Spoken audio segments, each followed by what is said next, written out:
Hello friends, जय जगन्नाथ। आपको एक फ्रेश वीडियो को स्वागत करी। तो आज आम जाना रेशन कार्ड जो एप्लाय होता तार केत जनकर कार्ड आपने रेशन कार्ड किपर पाइबे, सिंगल कार्ड कि जॉइंट कार्ड जहाँ भी आप जानवर अच्छी गोटे वीडियो ही क्लीयर हो। तो प्रथम आप गूगल रे होल्ड ओडिशा को सर्च करंतु। होल्ड ओडिशा सर्च करिया परे आपनकर एमिति गोटे इंटरफेस आसीबो जोटी आपणकर डिस्ट्रिक्ट ब्लॉक एंड जो रही डीलर कर कोड एवं ना को एंट्री करने पड़ो। तापरे जो मैंने नुआ सब एप्लाय करते जो मानकर पास हो जाइए, आई स्कान हो केवाईसी कंप्लीट हो, तो से रिपोर्ट एठी आपण क्लिक कले आसीज। तो ये आपने क्लिक करूँ, क्लिक कलापर आपणकर एमती आसो। तो देखो तो मोर जमी बालियापाड़ ब्लॉक रो जो रही लिस्ट, तो आपण को देखा गोटे ये।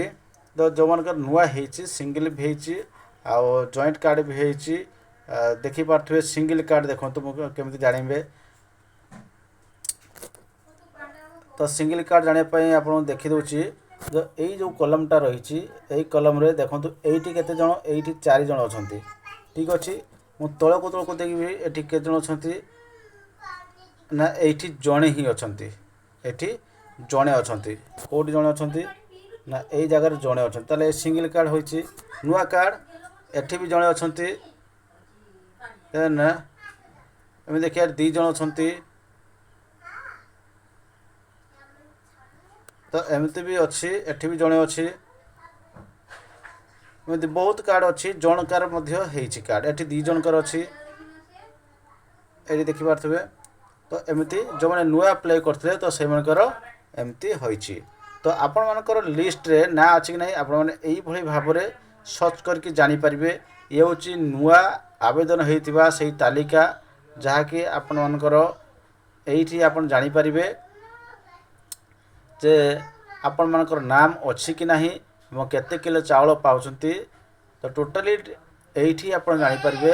आपन को ब्लॉक जावाई पड़ो ना जदि आपणकर नुआ कार्ड आवेदन करते जदि है नहांती बा नुआ कार्ड आपन करना आपने ब्लॉक जाई आपणकर आई स्कान करूँ, केवाईसी करूँ। केवाईसी करने पर आपन को नुआ कार्ड मिल जाव एवं आपण मानक गोटे मास पर रेशन रे आपन को चाउल गहम बा जहाँ जहाँ मिलूँ आपन को मिल जाव। तो आपणकर रेशन कार्ड को आपण मैंने केमिति पाइबे ना से फोर्ड ओडिशा साइट रे आपने रेशन कार्ड को डाउनलोड करें एवं एमती लिस्ट ही देखिपारे। तो देखो तो बहुत लोकंर नुआ लोकंर ना ए जुड़ी जाइए आउ जहाँकि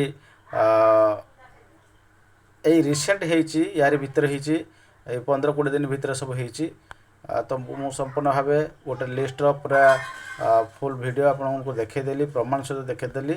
परवर्ती समय जो मानकर आवेदन करेंगे एवं तार जो फर्म टी आवेदन फर्मटा को रखिए, रखिकी ब्लॉक रे आपन देले आपण मानकर नुआ रेशन कार्ड मिल पार। आ जो मैंने जानी पार ना तो से जनसेवा केंद्र को जाई सीधा सड़क एप्लाय करी से जो रिसीप्टा को आप ब्लॉक रे सबमिट कलापर आप केवाईसी करी 15 दिन भितर आप कार्ड पाइपर। आज जो वीडियो जब आपको भल लगता है निश्चित भाव चैनल सहित जोड़ापी सब्सक्राइब करूँ, लाइक करूँ, शेयर करूँ।